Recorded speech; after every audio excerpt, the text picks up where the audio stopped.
morning, everyone, and to those of you who aren't here but are watching live.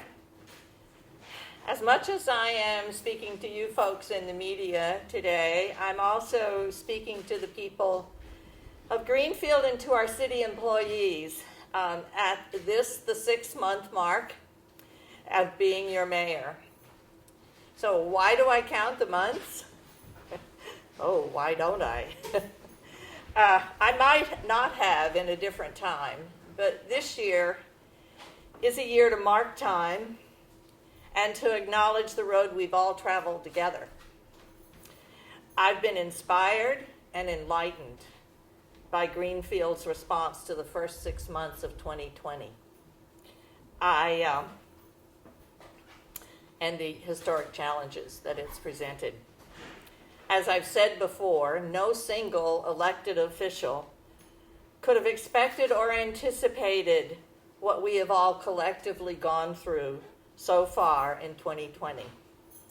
But I want everyone to know your city is in good hands, not because of me, not because I just said so, but because of you, the people of Greenfield, who took this pandemic seriously, did the hard work and sacrifice that it took to get us to this point. And especially because of the people who work for the city of Greenfield, who show up every day to work for you, even when there's a deadly pandemic. I fully understand that we're not out of this yet, and we have much work to do to keep ourselves safe while recovering and rebuilding. And recovering and rebuilding we will do. We've already begun. But at this point in time, it's appropriate for me to thank you and to thank others who have led us to today. I, as mayor, am only as good a leader as those who lead with me. So let me acknowledge city residents. Thank you for working together, supporting each other, and finding ways to survive through a very difficult time. People will look back and remember what we've gone through. I'm happy to say I was in Greenfield with you. To our city employees, thank you for your flexibility and adaptability during a time when there were many unknowns and certainly not the most comforting or comfortable working environment. Still, everyone rose to the occasion to make plans that have worked, utilize technology to get the job done, and come together, while separate, to keep the crucial work of Greenfield moving forward. The great news is we've answered a lot of previously unknown questions about remote meeting technology. Some of them we wish we didn't know the answer to. And telecommuting that will hopefully save us money in the future. I also want to thank the EOC staff, a few of you who are here. The opening of the city's Emergency Operations Center was one of the proudest moments of my time in office so far. And the staff there worked tirelessly to ensure our city was as prepared as possible for the unknown. They did so with complete competence, professionalism, and enthusiasm. Greenfield Police Department, thank you to Chief Robert Hay and the Greenfield Police Department for all their assistance, their candor, and professionalism during our COVID-19 pandemic and on into today. We appreciate all that you do for our community to keep us safe. The Greenfield Fire Department, a huge thank you to Chief Strahan and the Greenfield Fire Department. And I know the chief is lurking around here somewhere.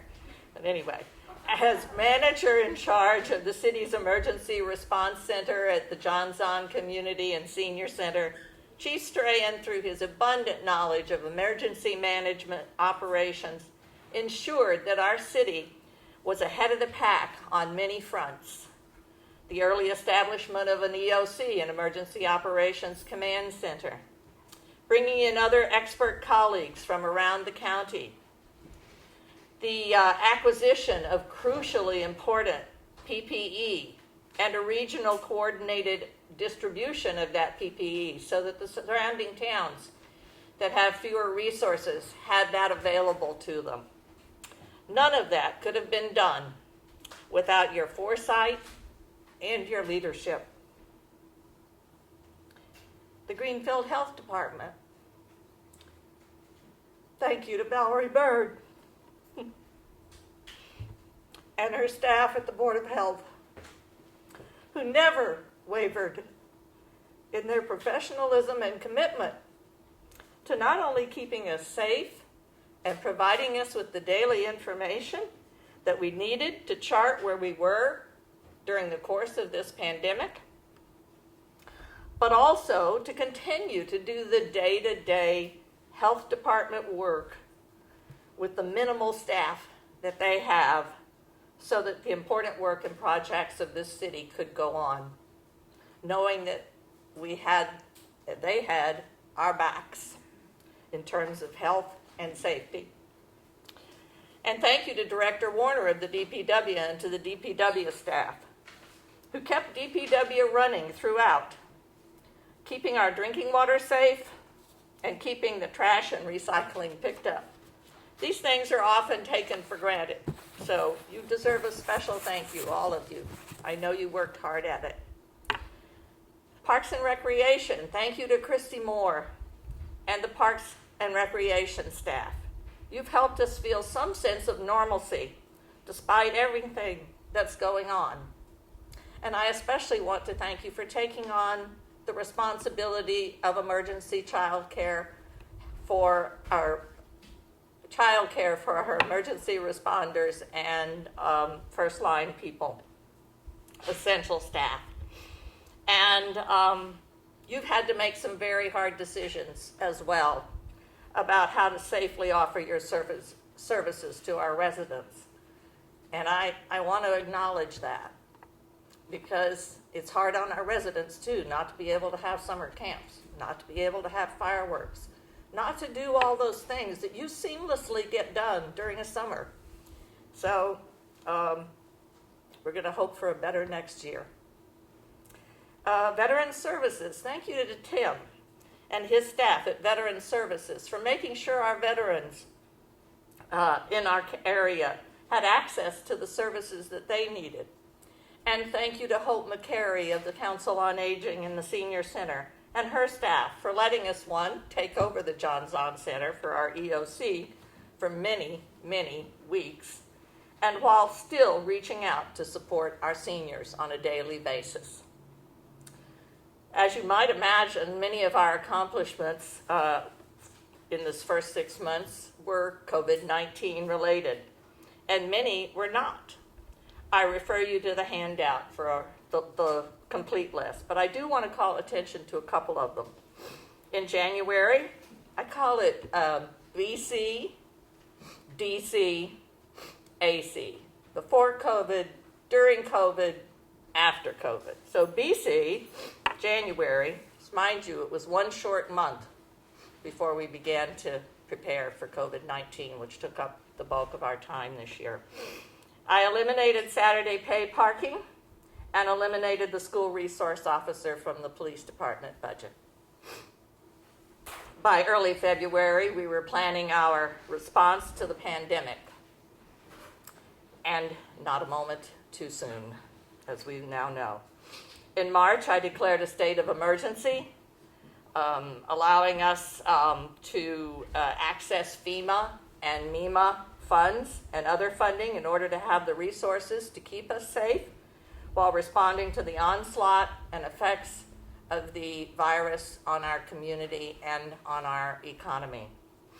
We explored new ways to establish working conditions for our essential and non-essential workers, to keep them safe and to allow them paid time off should they or their families become sick. And I'm proud to say that we were able to do that without any layoffs or furloughs. As the virus began to surge, even in this community, I issued a mask order. It's right here.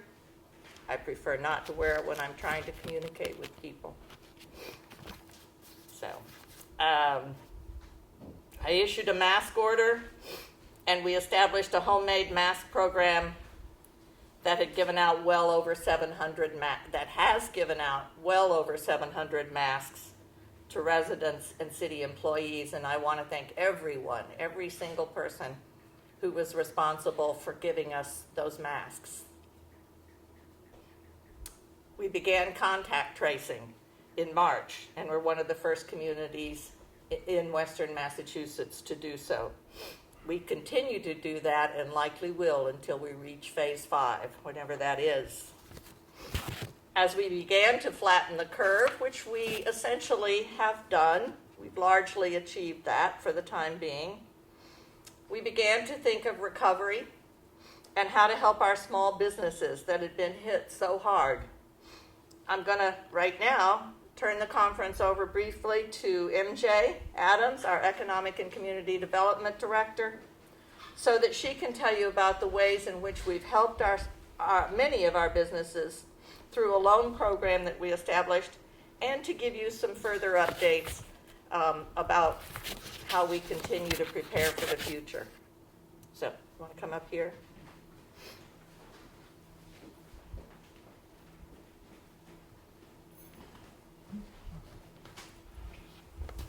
Hi, I'm MJ Adams. I'm the Director of Community and Economic Development for the City of Greenfield, and have the pleasure to serve this fine community under the leadership of Mayor Wedegartner. We've been very busy the last couple of months. I was assigned to work with the Emergency Operations Center, and deeply appreciate the opportunity to work with my fine colleagues. And I've got to say, to the credit of everyone involved, it was an extraordinary team-building exercise, which I think will serve the community extremely well moving forward. My immediate responsibilities at the Emergency Operations Center was really to work with the community, the organizations in the community that manage the homeless population. And we worked diligently and were successful in finding facilities that could decongregate, so that the homeless individuals who live up here in our community would be as safe as those living in their own apartments. We also worked diligently with the business community, first recognizing that they were going to be pretty profoundly impacted by the closing down of businesses and the shelter-in-place orders that caused us all to stop coming downtown, stop going out to shopping areas, stopped a lot of community economic activity, stopped many of us from working. One of the first things we did was to scramble to try to create a microenterprise assistance program, which would really focus on the very small businesses, the mom and pop operations, that really at first did not seem like they had an easy way into the federal programs that were being provided for them. So we created the microenterprise assistance program, opened it up, started developing it and advertising it in April, opened it up for applications in May, and to date we've had 39 applications. We've made 5 awards, and we have 4 in process. The best thing about the 39 applications, though, is that it put them in touch with the Franklin County Community Development Corporation, who then also provided technical assistance to help those small businesses navigate some of the challenges of applying for the Paycheck Protection Program. Many of them were successful in doing that, and I really appreciate the work that the Franklin County CDC staff did in terms of making that process available and accessible to our small businesses. Once we started working with the Greenfield businesses, we realized that there was a regional impact to this economic shutdown. So we started working with our colleagues in the other municipalities, and were able to submit a grant application to the state for community development block grant funds to create a regional micro-enterprise assistance program. We have 24 communities in Franklin County that have signed on to participate in that program, and we are expecting word any day from the state on the outcome of our grant application. Additionally, we've been working very extensively with the downtown restaurants and business community to explore opportunities to help them establish outdoor dining. I've got to say that the mayor and Chief of Staff Danny and the licensing board moved very quickly in modifying some of the licensing processes that would enable the outdoor dining to happen very quickly. And today we have several businesses, several restaurants that have opened up and are doing outdoor dining. We are applying for some funds to go ahead and to get additional equipment so that the outdoor dining setups are comfortable and safe. And we're hoping to see, you've already seen some of the restaurants set up their own makeshift, and we're looking to supplement what they've done with some stronger protection and more elegant protection from the travel lane and the dining areas. I'm also happy to report that the Garden Cinema wheelchair lift has been installed, or is in the middle of being installed. We also, I want to make you aware that the food pantry has had to expand because of the changing operations. They moved out to one of the school buildings. They need to be out of that building, so we are actually modifying a downtown location to make it handicap accessible so that the food pantry, the Center for Self-Reliant, will be moving to the downtown area fairly soon. And then we are also continuing on the home front with the homeless population. We are looking to make arrangements for the winter homeless sheltering, which will need to be expanded. As you know, we've done the warming center this past year, and we're looking to make facilities available for this next winter to cover that need. That's it.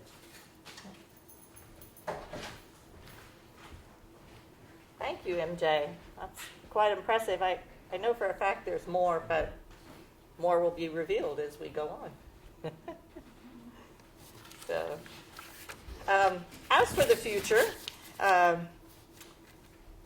we need to continue to be diligent about physical distancing, wearing masks when you can't properly practice physical distancing, and washing and sanitizing our hands. I think we can see what is happening from what is happening across the country. That practicing those things on a regular and daily basis, as difficult as they can be, especially now in the heat, is really the way you bring this thing to its knees and keep protecting yourself until such time as we can have a vaccine, or like SARS, just goes away. What I really want to emphasize right now is this. In the beginning, we had no playbook to help us navigate a deadly and aggressive pandemic. We've got one now. We will know what to do if this surges again, and we are prepared to do it here in the city of Greenfield. While I want to acknowledge and thank the City Council for the timely and thorough work they did on vetting and passing our FY21 budget, today's the beginning of FY21, I want to level with all of you. FY21 will be a very difficult and lean year. We still don't know what kind of state aid we will receive because, like the city, the state has experienced lost revenue as well. We hope to know more by the end of August, and we are preparing for the additional cuts in our total budget that may need to be taken as a result of our reduced state aid. We will keep you informed as we learn more and have more concrete information about the steps that we will need to take, but I'm afraid we will need to take some. In closing, before I take your questions, I want to make note of the fact that today our society as a whole, and more importantly our own community, are at an important turning point where the causes of social and racial justice, public safety, increased affordable housing, and wealth equity are uppermost in our minds and in our dialogue with one another. And I am committed to working with you as your mayor throughout this term of office on those issues to the greatest extent possible. Going forward, within the next 6 months, I plan to establish a permanent housing partnership made up of local experts, business people, landlords, and activists to advise me and to work on improving housing in Greenfield.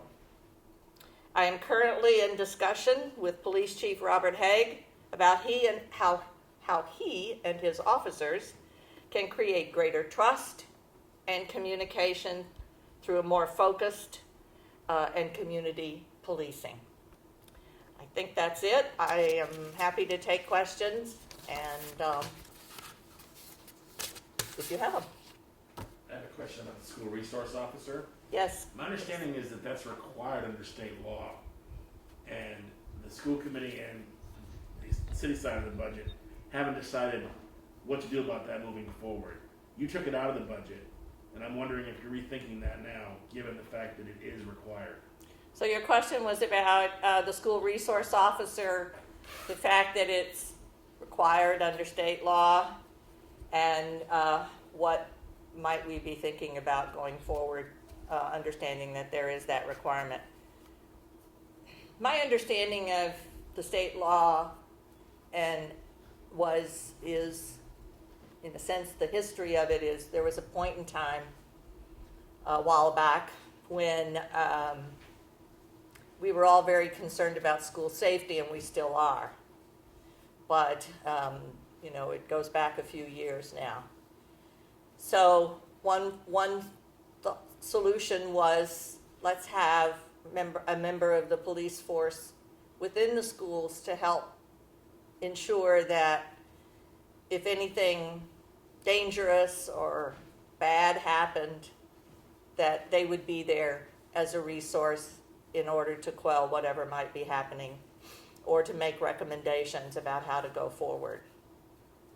I think it's had some measure of success, I'm sure, in many communities, and some communities not so much.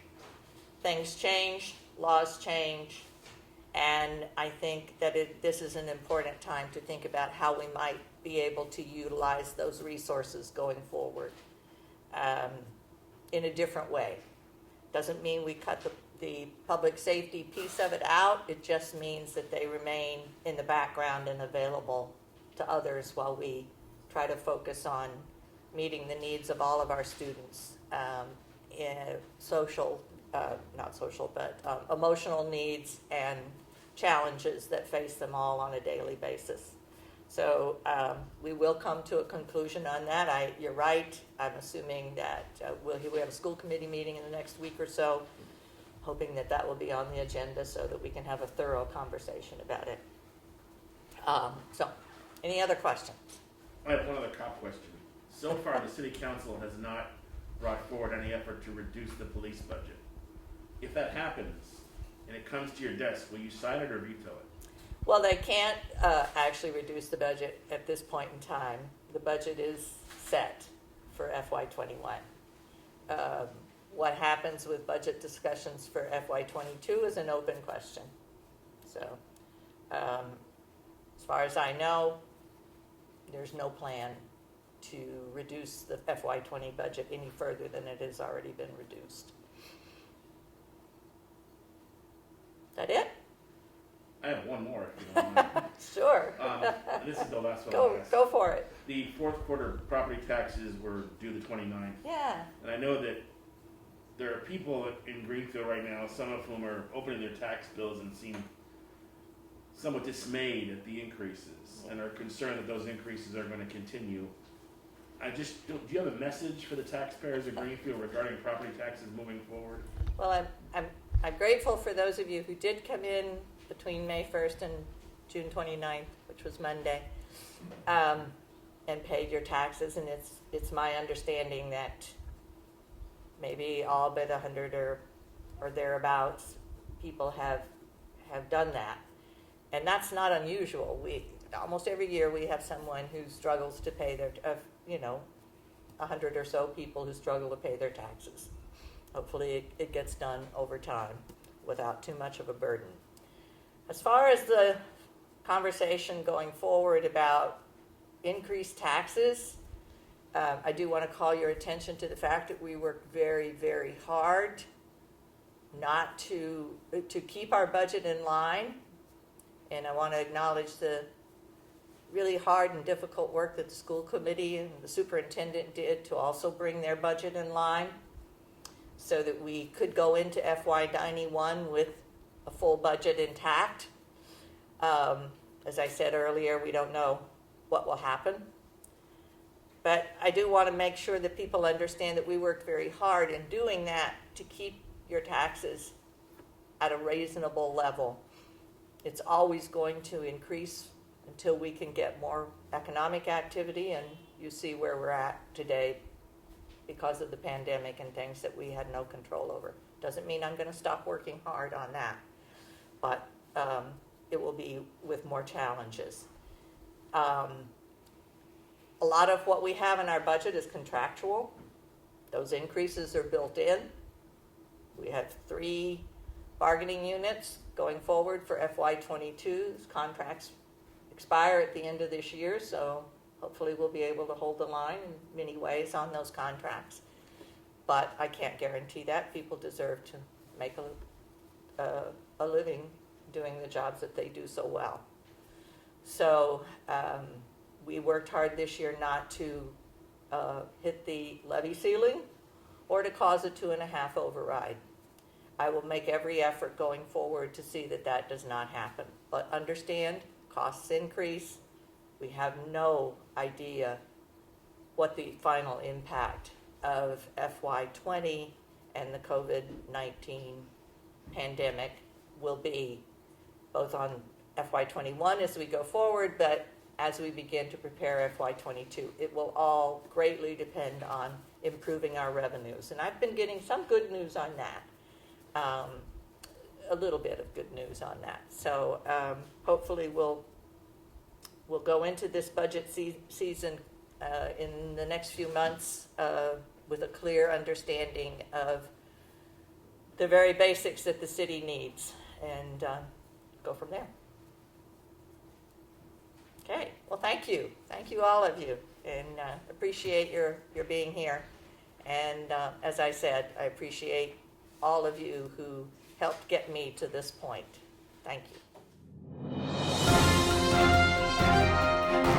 Greenfield Community Television presents a COVID-19 update from Greenfield's Mayor, Roxann Wedegartner.